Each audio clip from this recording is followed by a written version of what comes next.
بسم اللہ الرحمن الرحیم۔ اکثر یہ سوال گردش کرتا ہے کہ حضرت علی کرم اللہ وجہہ الکریم نے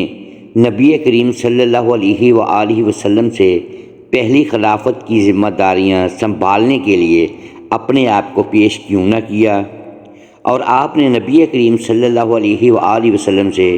پہلی خلافت خود مانگ کر کیوں نہ لی؟ کیونکہ اگر حضرت علی رضی اللہ تعالی عنہ خود نبی صلی اللہ علیہ وآلہ وسلم سے پہلی خلافت مانگ کر لے لیتے تو مسلمانوں کے درمیان فرقہ بندی کی فضا اور متشدد عقائد کا انعقاد نہ ہوتا، امت مسلمہ فتنہ و فساد اور خون ریزی سے بچ جاتی۔ لیکن حضرت علی رضی اللہ تعالی عنہ نے آپ صلی اللہ علیہ وآلہ وسلم سے پہلی خلافت کا تقاضا کیوں نہ کیا؟ یا یہ بھی ہو سکتا تھا کہ حضرت علی رضی اللہ تعالی عنہ نبی صلی اللہ علیہ وآلہ وسلم سے عرض کر دیتے کہ یا رسول اللہ صلی اللہ علیہ وآلہ وسلم، آپ اپنے بعد کسی شخص کو اپنا نائب اور خلیفہ نامزد کرنا چاہتے ہیں، لیکن تاریخ اور حدیث کی کتابیں بتاتی ہیں کہ حضرت علی رضی اللہ تعالی عنہ نے یا کسی بھی اور صحابی نے کبھی نبی صلی اللہ علیہ وآلہ وسلم سے اس طرح کا تقاضا نہیں کیا۔ آخر اس کی کیا وجہ تھی اور اس کے پیچھے کیا حقائق تھے؟ محترم ساتھیوں، اس ضمن میں بہت سے اہل اعتراض حدیث کرتاس کو غلط رنگ دے کر بیان کرتے ہوئے نظر آتے ہیں کہ نبی کریم صلی اللہ علیہ وآلہ وسلم نے اپنی وفات سے کچھ دن قبل جب ان کی بیماری اور علالت شدت اختیار کر گئی تو نبی صلی اللہ علیہ وآلہ وسلم نے صحابہ کرام کے اجتماع سے مخاطب ہو کر فرمایا کہ مجھے لکھنے کے لیے کچھ قلم کرتاس وغیرہ مہیا کرو تاکہ میں تمہیں کوئی ایسی چیز لکھ دوں جس سے تم کبھی گمراہی میں نہ پڑو گے۔ لیکن صحابہ کرام علیہ اجمعین نبی کریم صلی اللہ علیہ وآلہ وسلم کی طبیعت کی فکر مندی کی وجہ سے آپ کو مزید زحمت میں ڈالنے کی بجائے آپ کو آرام کرنے کا مشورہ دیا اور آپ کو کاغذ اور قلم مہیا نہ کیا گیا۔ ابن خلدون اور امام سیوطی فرماتے ہیں کہ نبی کریم صلی اللہ علیہ وآلہ وسلم کا اپنی علالت کے دنوں میں قلم و کرتاس کا تقاضا کرنے سے مراد خلافت کا اعلان کرنا مقصود نہیں تھا، کیونکہ نبی کریم صلی اللہ علیہ وآلہ وسلم اس واقعہ کے بعد روبہ صحت ہو چکے تھے اور آپ صلی اللہ علیہ وآلہ وسلم اس کے بعد 4 سے 5 دن تک بقید حیات رہے، اور ان 4 سے 5 دنوں میں نبی کریم صلی اللہ علیہ وآلہ وسلم نے کئی بار صحابہ کرام سے اجتماع میں خطاب کیا اور آپ صلی اللہ علیہ وآلہ وسلم کو اپنے اہل خانہ کے ساتھ خلوت کے مواقع بھی میسر آئے، لیکن نبی صلی اللہ علیہ وآلہ وسلم نے کسی بھی قسم کی وصیت یا خلیفہ کا نام نامزد نہیں فرمایا۔ یعنی اگر نبی صلی اللہ علیہ وآلہ وسلم کا قلم و کرتاس کا تقاضا کرنے کا مقصد صرف خلافت کا اعلان کرنا ہوتا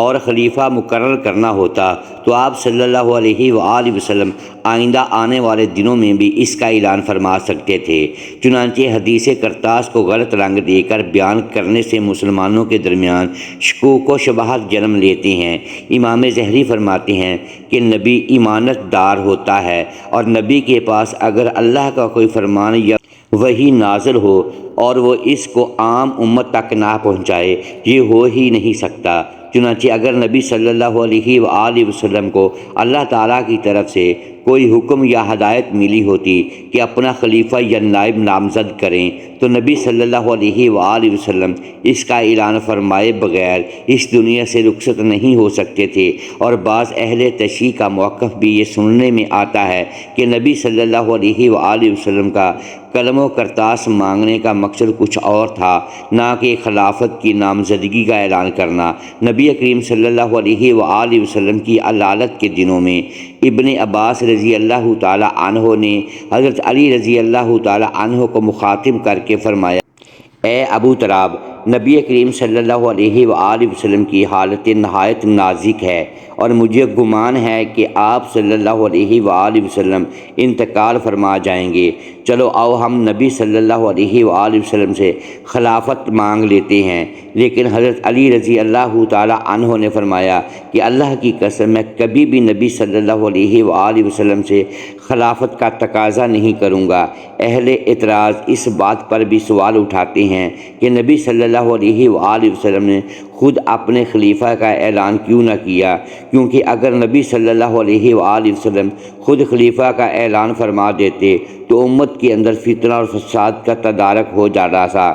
لیکن نبی صلی اللہ علیہ وآلہ وسلم نے خود بھی اپنے خلیفہ کا اعلان نہ فرمایا۔ ابن تیمیہ اور ابن خلدون لکھتے ہیں کہ نبی کریم صلی اللہ علیہ وآلہ وسلم کبھی بھی اپنا خلیفہ نامزد نہ کر سکتے تھے، کیونکہ نبی کا خلیفہ نبی ہی ہوتا ہے، اور نبی کریم صلی اللہ علیہ وآلہ وسلم اللہ تعالیٰ کے آخری نبی تھے۔ اس لیے نبی صلی اللہ علیہ وآلہ وسلم نے اپنے خلیفہ کا اعلان نہ کیا، بلکہ اس کی ذمہ داری اپنی حکومت پر چھوڑ دی کہ میری امت خود ہی اپنے لیے امیر کو چن لے اور اس کی اطاعت کرے۔ بعض افراد یہ سوال کرتے ہیں کہ نبی کریم صلی اللہ علیہ وآلہ وسلم نے اپنی علالت کے دنوں میں ابو بکر صدیق رضی اللہ تعالی عنہ کو اپنے مصلح امامت پر کھڑے ہو کر نماز پڑھانے کی تاکید کی، جس سے وہ یہ ثابت کرتے ہوئے نظر آتے ہیں کہ نبی صلی اللہ علیہ وآلہ وسلم کا ابو بکر صدیق کو اپنے مصلح امامت پر کھڑے ہونے سے مراد یہ ہے کہ وہ مسلمانوں کے اگلے خلیفہ ہوں گے۔ اگر اس بات کی بنیاد بنا کر ابو بکر صدیق رضی اللہ تعالی عنہ کو خلافت کا اہل اور حقدار ثابت کیا جاتا ہے تو پھر حضرت علی رضی اللہ تعالی عنہ تو ان سے بھی زیادہ خلافت کے حقدار اور اہل تھے، کیونکہ رسول خدا نے علی علیہ السلام سے فرمایا، تیری مجھ سے وہی نسبت ہے کہ جو ہارون کو موسیٰ سے تھی، لیکن میرے بعد کوئی نبی نہیں آئے گا۔ ہجرت کے موقع پر بھی نبی کریم صلی اللہ علیہ وآلہ وسلم حضرت علی رضی اللہ تعالی عنہ کو اپنے بستر پر چھوڑ کر اور تمام لوگوں کی ان کو امانتیں واپس کرنے کی تاکید کر کے خود ہجرت کے لیے روانہ ہوئے۔ نبی صلی اللہ علیہ وآلہ وسلم نے غدیر خم کے موقع پر حضرت علی رضی اللہ تعالی عنہ کا ہاتھ بلند کرتے ہوئے فرمایا تھا کہ جس کا میں مولا ہوں اس کا علی بھی مولا ہے، اور علی سے بغض نہیں رکھے گا مگر منافق، اور علی سے محبت نہیں کرے گا مگر مومن۔ چنانچہ اس روح سے تو حضرت علی رضی اللہ تعالی عنہ خلافت کے سب سے زیادہ حقدار تھے، کیونکہ وہ آپ صلی اللہ علیہ وآلہ وسلم کے داماد بھی، حضرت علی آپ صلی اللہ علیہ وآلہ وسلم کے قبیلہ سے اور آپ صلی اللہ علیہ وآلہ وسلم کی چچا زاد بھائی بھی تھے، اور سب سے بڑی فضیلت جو کہ ان کو تمام خلفائے راشدین سے ممتاز کرتی ہے کہ وہ نبی کریم صلی اللہ علیہ وآلہ وسلم پر ایمان لانے والے سب سے پہلے لوگوں میں سے تھے۔ ابن خلدون اور امام تیمیہ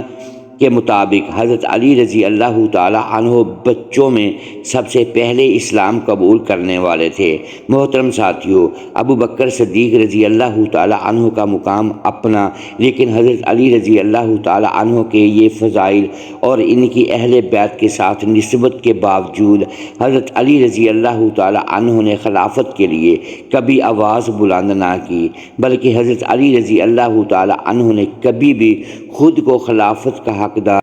اور اہل نہ کہا، اور نہ ہی آپ رضی اللہ تعالی عنہ نے کبھی خلافت کے معاملات میں کسی قسم کا فتنہ فساد پیدا کرنے کی کوشش کی، بلکہ آپ نے تمام خلفائے راشدین کی خلافت کے دوران ان کے ساتھ شانہ بشانہ خلافت کے معاملات کو چلانے میں ان کو مشورے دیتے اور ان کی اطاعت عام مسلمانوں کی طرح کرتے ہوئے نظر آئے۔ اگر حضرت علی دلی طور پر ابو بکر و عمر سے راضی نہیں تھے اور ان کو اپنے حق کے غصب کرنے والے جانتے تھے تو ان کو اپنے غصب شدہ حق کو واپس لینے کے لیے ہمیشہ ایک مناسب فرصت کے انتظار میں رہنا چاہیے تھا، اور فرصت ملتے ہی اس سے فائدہ اٹھانا چاہیے تھا۔ اور جب عمر نے حضرت علی سے ایرانیوں سے جنگ پر جانے کے لیے مشورہ لیا تھا تو حضرت علی کو مشورہ دینا چاہیے تھا کہ عمر تم خود میدان جنگ میں جاؤ، تاکہ وہ جنگ میں قتل ہو جاتے اور خلافت دوبارہ حضرت علی کو واپس مل جاتی۔ حالانکہ ہم دیکھتے ہیں کہ حضرت علی کیسے مخلصانہ طور پر عمر اور مسلمانوں کی خیر خواہی کے لیے خود عمر کو ذاتی طور پر جنگ پر جانے سے منع کرتے ہیں، اور سچے دل سے خلوص نیت کے ساتھ مختلف مواقع پر خلفاء کو مشورے دیتے ہیں، اور واقعی حضرت علی ایسے ہی مخلص اور پاک نیت انسان تھے اور خداوند ان کو اسلام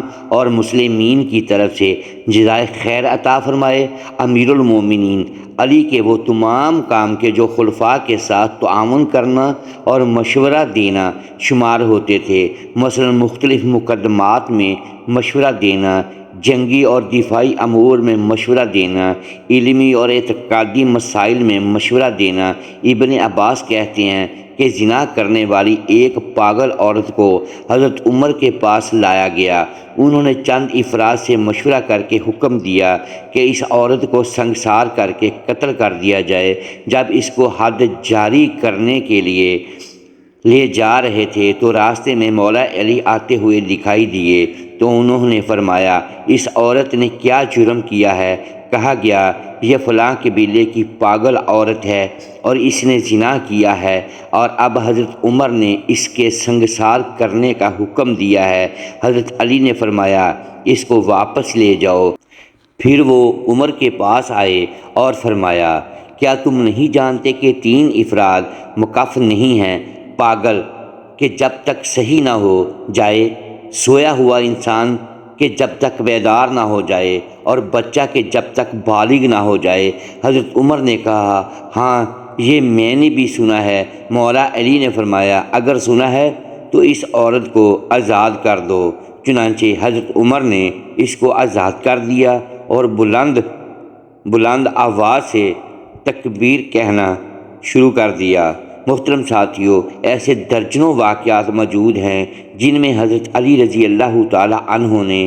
تینوں خلفائے راشدین کے ساتھ تعاون کیا، ان کی خلافت کی امور کو چلانے میں اپنا کردار ادا کیا، اور حضرت عمر فاروق رضی اللہ تعالی عنہ کو دور خلافت میں آپ نے ان کی طرف سے پیش کیا جانے والا منصب قاضی بھی قبول فرمایا، اور آپ نے بے مثال اور انسانی عقل کو دنگ کر دینے والے فیصلے فرما کر اپنی عقل و دانائی اور دانش مندی کا وہ ثبوت دیا کہ نبی صلی اللہ علیہ وآلہ وسلم کی وہ حدیث سچ ثابت ہوئی کہ میں علم کا شہر ہوں اور علی اس کا دروازہ ہے۔ یہاں یہ نکتہ بھی قابل ذکر ہے کہ اگر حضرت علی رضی اللہ تعالی عنہ خود چاہتے تو وہ نبی صلی اللہ علیہ وآلہ وسلم کے بعد خلافت راشدہ پر اپنا حق جتا کر پہلے خلیفہ بن سکتے تھے، لیکن انہوں نے عام مسلمانوں کی رائے کا احترام کیا اور حضرت ابو بکر صدیق رضی اللہ تعالی عنہ کے ہاتھ پر بیعت کر کے ان کو مسلمانوں کا امیر المومنین تسلیم کیا۔ نہ صرف تسلیم کیا بلکہ آپ نے حضرت ابو بکر صدیق رضی اللہ تعالی عنہ کے شانہ بشانہ ہر قدم پر ان کے ساتھ شانہ بشانہ نظر آئے۔ محترم ناظرین، امید ہے آج کی یہ ویڈیو آپ کو پسند آئی ہوگی۔ ناظرین گرامی، اگر اس ویڈیو میں دانستہ یا دیدہ دانستہ الفاظ کی درستگی ہم نہیں کر پائے تو ہم آپ سے معذرت خواہ ہیں اور اللہ کے حضور معافی کے طلبگار ہیں۔ محترم ساتھیوں، ویڈیو کو لائک کیجئے اور اپنے اس چینل کو سبسکرائب لازمی کیجئے اور بیل آئیکن پریس کر دیں تاکہ ہر نئی آنے والی ویڈیو آپ تک بروقت پہنچ سکے اور ہماری حوصلہ افزائی ہوتی رہے۔ شکریہ، اللہ حافظ۔